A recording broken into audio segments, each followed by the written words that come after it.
Hey guys, what's up? Here we are celebrating 53 years of Scooby-Doo, and you're wondering why am I starting the video by eating? Well, Scooby-Doo loves to eat, and on his birthday, we better do what he loves. It is a very fun thing to think about. Anyway, here we are on the 53rd birthday of the one and only Scooby-Doo and the gang. I couldn't bring everybody here, everything in my collection here, but I thought you would enjoy a little bit of fun with Scooby-Doo, reminiscing all the times we enjoyed watching Scooby-Doo from the time I was young, and I still do. And I'm sure many of you have stories of your own with Scooby-Doo. And I want to tell you guys something here. I was just wondering, if I had to survive an entire day with just Scooby-Doo items, can I do it? Of course, I think I can. I'm not very sure because here's my Scooby-Doo toothbrush. In case of any emergency, I could always use a Scooby-Doo toothbrush, which I have.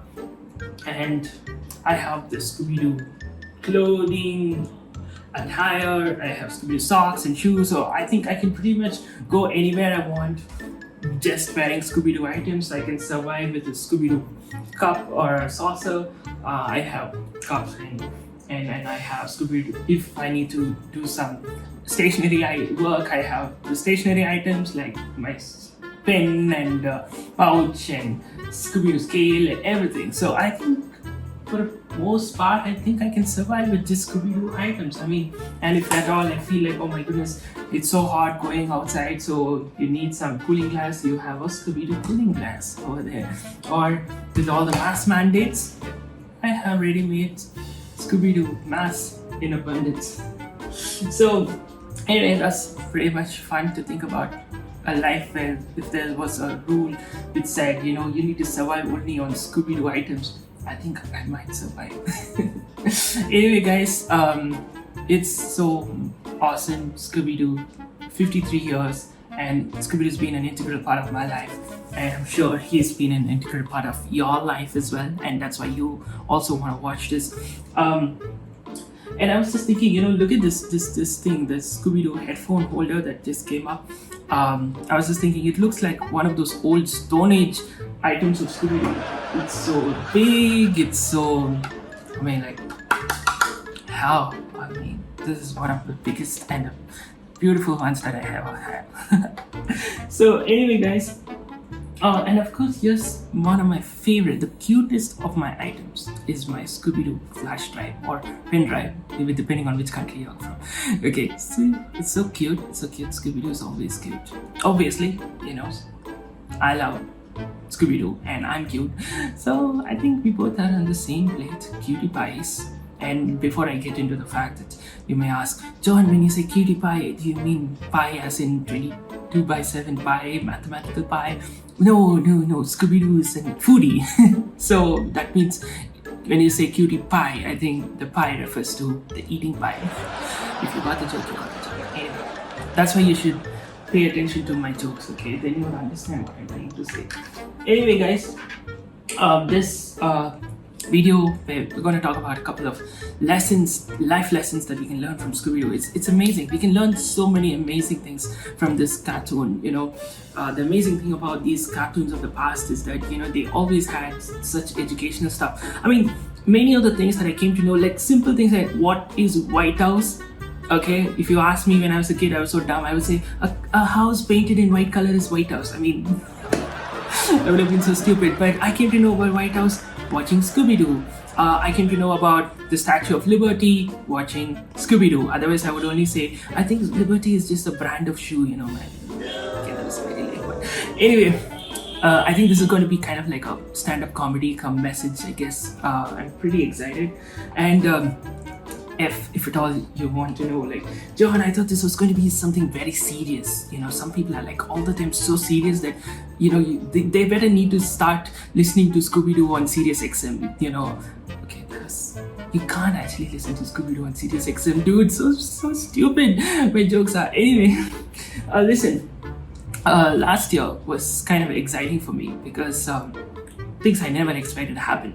Okay, first of all, I never thought my collection It's not the largest collection in the world, guys. I want to set that straight. Maybe my collection is the largest in India because there's no competition for me in India, because it's very rare to get these items in India. Some of them cost so much, but I try like go here and there, search, not just Google search, but I just search so much and somehow get. But so excited. I mean, my collection on 2 international books of records. Here's one, I mean, the official certificate. I never shared these officially online. I mean, and here's the other one from the International Book of Records, and with all these accolades and all those steps. I mean, I'm just excited. The thing is this: I never expected, my collection to actually be on record, being featured on the newspapers and stuff like that, and many other media outlets. It's exciting to see what is going to transpire with all my Scooby-Doo collection. I mean, I have a couple of things on my wish list.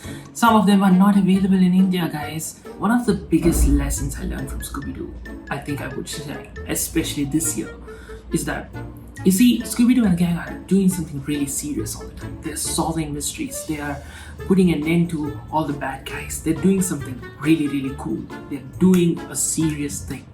But if you see Shaggy and Scooby, even in the midst of all the seriousness of the activity, they take time to have fun. They crack some of the amazing jokes. Maybe that's why I have the sense of jokes, I guess. I mean, if you have common sense, you'll know how much of sense I have with my jokes. Anyway, so I mean, like, they crack amazing jokes, even though sometimes you may think like that's like a crackpot, dude.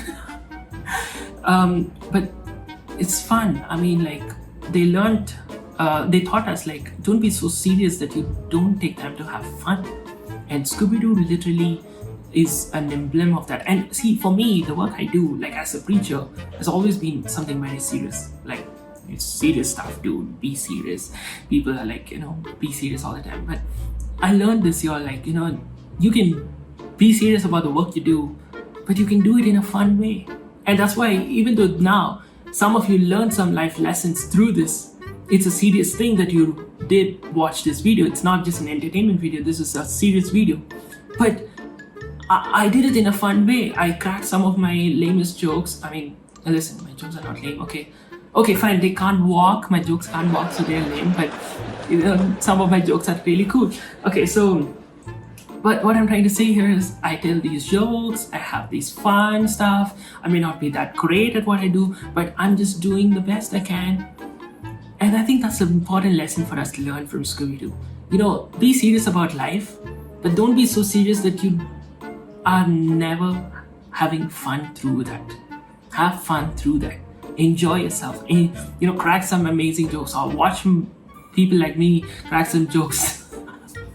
Buy a cracker and come, I'll crack some nice jokes for you. Anyway, I have some of my amazing friends in the Scooby-Doo world, and I'm so grateful to them who reached out, who said, you know what, yes, John, we would love to be part of this, and 4 of them are here with us.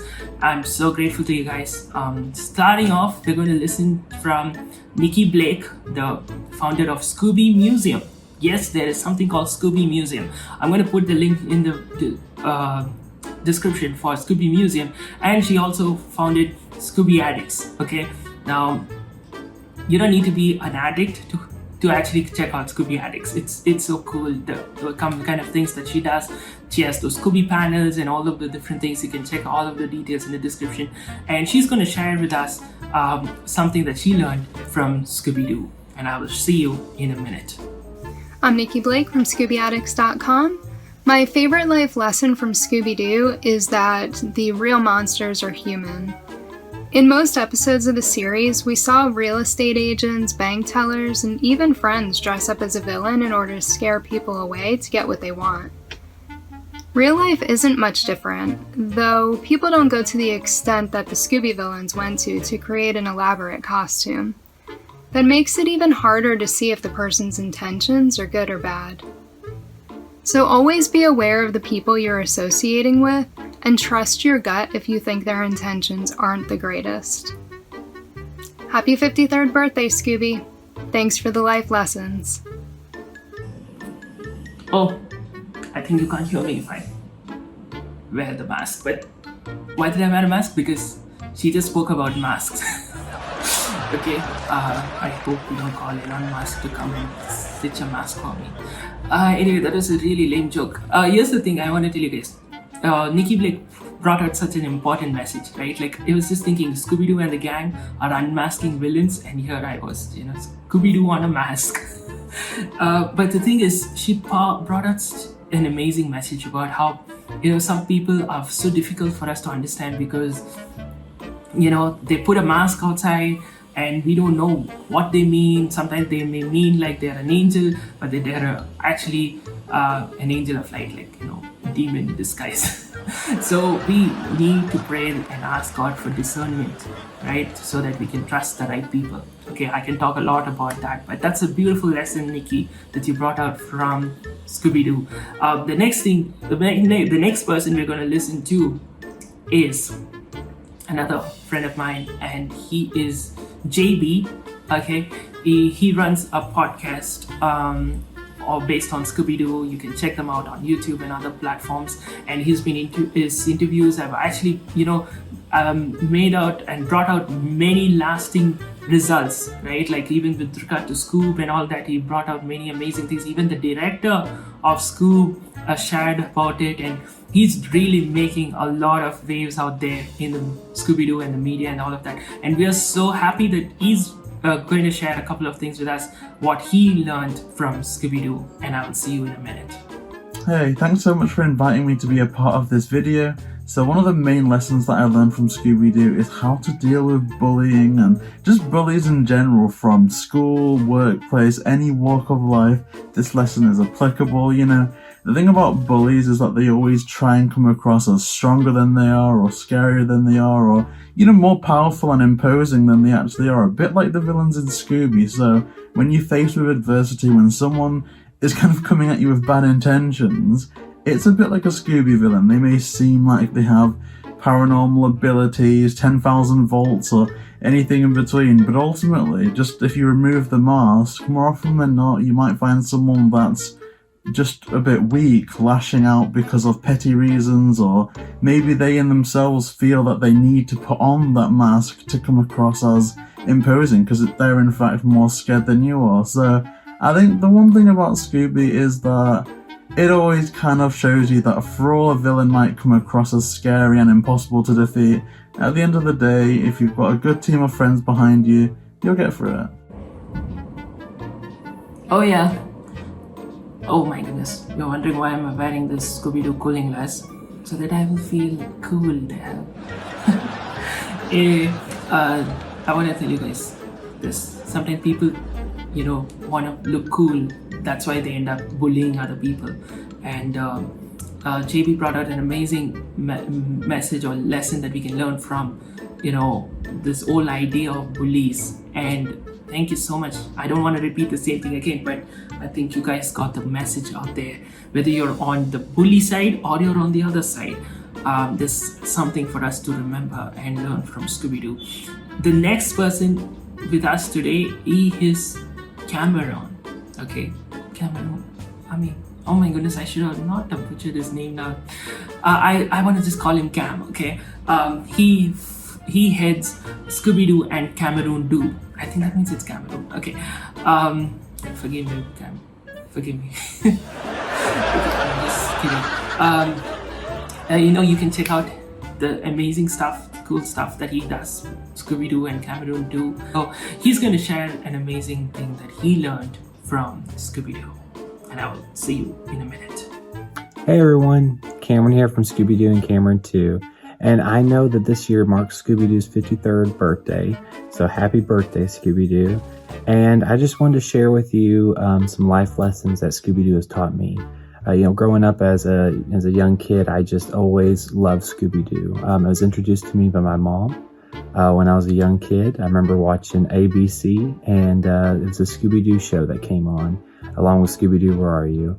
And I absolutely loved it. I grew up in a Christian household. My parents always monitored everything I watched and did, and I'm very blessed for that because I grew up in a very, very safe and wonderful childhood.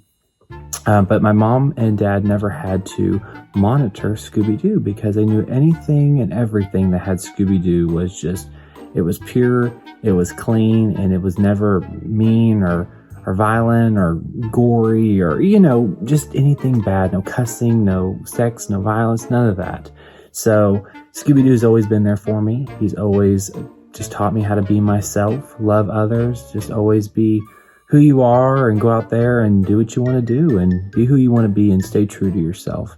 So Scooby-Doo, thank you so much. Thank you for all the childhood memories. And heck, I'm 24 years old and I still love Scooby-Doo.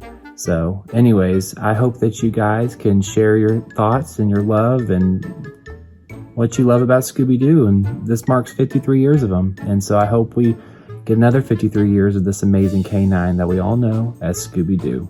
Happy birthday, Scooby-Doo. Oh yeah, Cam shared something really important about his experience with Scooby-Doo, and like he shared about this aspect of, Scooby-Doo taught us to be the authentic ourselves, to forget about what other people have to say and be who you are. And thank you so much, Cam, for bringing that into light. And before we go to the next thing, I was just thinking, somebody said, if you take a selfie with an elephant, it's called Elfie. So if I'm going to take a selfie with Scooby, and all my Scooby items, I guess, so it should be called Scooby, right? That's a really lame joke. If you got the joke, you got the joke. And last but not least, we have with us Wendy Brydge. We have with us Wendy Brydge. For a moment, I thought she was Daphne, because the image I thought of her was this. But she is just like Daphne, dude. She's just like Daphne. She, in fact, was on the podcast last year. If you guys can check that out, we did a 1.5 hour discussion video together. She's a Scooby fan, Scooby collector, as well as a Jesus lover. So she shared amazing stuff last time as well. So she's with us and she's going to share a quick word of life lesson from Scooby-Doo, and I will see you. Oh wait, by the time she finishes, let me finish my Scooby snacks. Scooby-Doo is full of life lessons, just like the Bible. Matthew 7 tells us, "Do unto others as you would have done unto you. In everything, treat others as you would want them to treat you." In Mark 12, one of the teachers of the law asks Jesus what the greatest commandment is. Jesus answers him, "The most important one is this: love the Lord your God with all your heart, soul, mind, and strength. And the second is this: love your neighbor as yourself." Nearly every single episode of Scooby-Doo over the past 53 years shows the gang exhibiting this very life lesson. When the gang comes across someone in need, be it friend or stranger, they stop whatever they're doing in order to help. They don't do it to get anything back, they're doing it out of the goodness of their heart. They're treating other people the way that they would like to be treated, and they are most certainly showing love towards their neighbor. Remember, your neighbor is anyone that you come in contact with. And I think this is a life lesson that we should all take to heart. Happy birthday, Scooby-Doo. That was a wonderful message by Wendy. She was sharing about how the Scooby-Doo and the gang are a picture of, what the Lord did on the cross, right? Like basically a symbol of sacrifice. Like they're going out of the way, helping out other people, not realizing whether the other person is even going to acknowledge what they do, right? But they're doing it out of their own goodwill and out of their love and compassion to do what is right. And that's what our Lord Jesus did on the cross, right? Like he died for us, while we didn't even acknowledge that, or some people don't even realize that. But that's how much he loves us, and that's a beautiful picture of like how sometimes they endanger themselves, put themselves in so much of trouble, and they invest in their time and all of the things because of somebody else, not for themselves, of somebody else. And that's exactly what Jesus did for you and for me. While we were yet sinners, Jesus died on the cross for us. And that's a beautiful reminder from Scooby-Doo for all of us that we can remember. Let me just have a look at anything else I missed? Okay, yeah, I guess that's pretty much it. And I just want to take this time once again, Scooby-Doo, to wish you a very, very happy birthday. Okay, listen, let me try if I can do the Scooby-Doo's voice right now. Okay. Happy birthday, Ruby. Rubio. Okay. I think I did that. Anyway. And so I hope you guys like this short video celebrating Scooby-Doo's 53rd birthday. Like, comment, share, subscribe, and what else can I say? Yeah, I guess that's pretty much it. Hey, I got this amazing joke idea too. Somebody asked me the other day, what does Scooby-Doo pop mean? Okay, it's a pop figure. I was thinking maybe a Scooby-Doo that listens to pop music is called Scooby-Doo Pop. Lame joke. But anyway, I hope you guys had fun watching this video, got a glimpse of some of my jokes, though I could have done something more. But anyway, I hope you guys liked it. And I'll also tell you guys, you can subscribe to this channel, check out regular content, like, comment, share, follow me on social media, check out my daily podcast, check out my other details like my books and all of those stuff. Details are in the description, and I'll see you back very soon. Alright, thank you so much guys, and once again, Scooby-Doo, thank you for being a part of our lives and making our lives better. Alright, thank you, bye.